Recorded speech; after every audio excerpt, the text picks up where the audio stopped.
What's up, YT? It's Andy Brown DT. Welcome back to the channel. Today we got the new roster update investment. Finally, the roster update came on Friday, 2 days ago. But yeah, we made some bank off Brandon Crawford and Dansby Swanson and Iglesias. So yeah, let's make bank on this next one.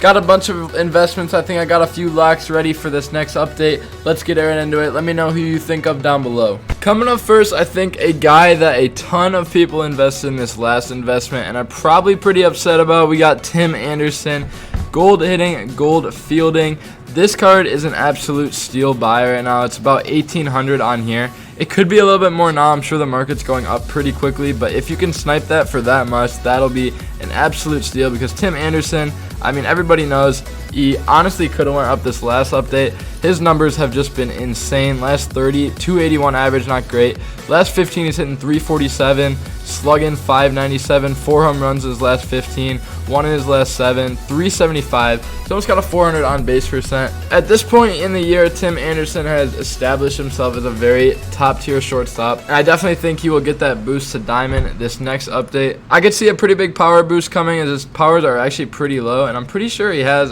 14 on the year, which I don't think should be insane power, but I mean, I think his stats are a little low. Definitely see him easily getting that +2 boost. Next up, we got another people that a lot of people probably invested in last year in Kendall Graveman. This guy has just been lights out all year, as we've discussed in previous videos.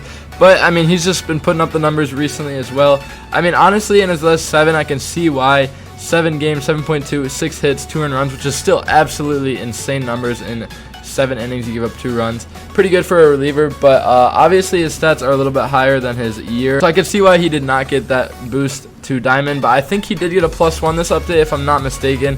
Went from 83 to 84. So yeah, now all he needs is that +1. And like I said, I don't like investing in pitchers because one bad game could really fuck something up, which could have happened with this situation. I'm not sure. I haven't watched this team. But yeah, I think he's definitely a good one to buy right now. He's another one. Not as much as Tim Anderson. You can see he's about 3.5K, but I say if you could snipe him for about 3K, it's an easy 2K profit. I think he's almost a guaranteed lock. Him and Tim Anderson are my 2 biggest locks for this next update. Before I even start talking about this guy, I think I've had him in my investing videos about 3 times now, including this one. Before I even start talking, let me just explain.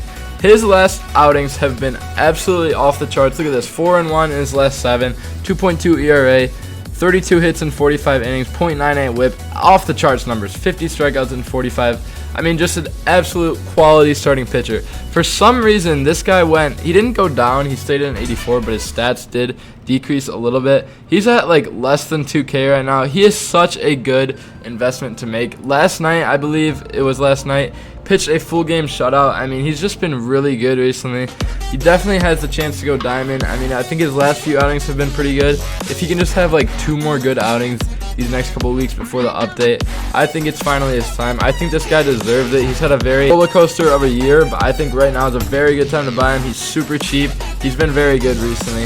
I think he does get that diamond. If not this one, it's got to be coming eventually. Up fourth, we have arguably the biggest snub of last update. I really don't understand how Robbie Ray did not get a diamond +1 boost. He's at an 84 now, but he's about 3,500. I mean, honestly, for this guy, that's a steal. He's the biggest lock of this update. There's not a chance he does not go up, so I think if you can get him for less than 5K, honestly, you're going to make stubs off of it. This guy just came in at the 3rd overall spot for AL Cy Young, so I really don't know how he is still an 84 overall behind a ton of pitchers that he's clearly doing better than.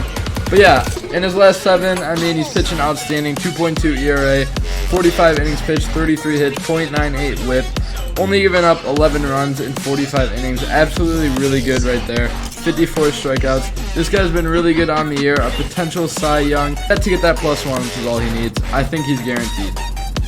And for our second to last guy of the video, a guy that actually started the year as a believe an 87 overall diamond, Christian Yelich, who is now a 79 overall silver, who's got bronze hitting, common defense. Really sad to see him. But yeah, he's just fallen apart this year. I mean, he's really having a down year compared to his normal.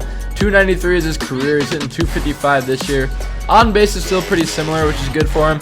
But he's been heating up recently. His last 15, he's got a 410 on base percent. Last 7, he's got a 433.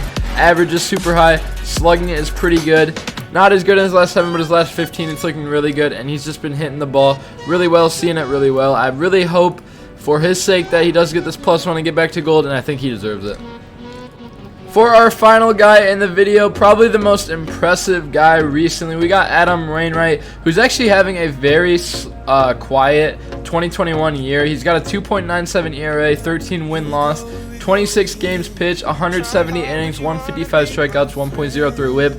But let's look at his last 7, where his stats have been a 6.1 win-loss, 1.59 ERA. Even his last 15, he's got a 2.18 ERA. These are really good stats. I'm shocked he did not get the boost in the last one.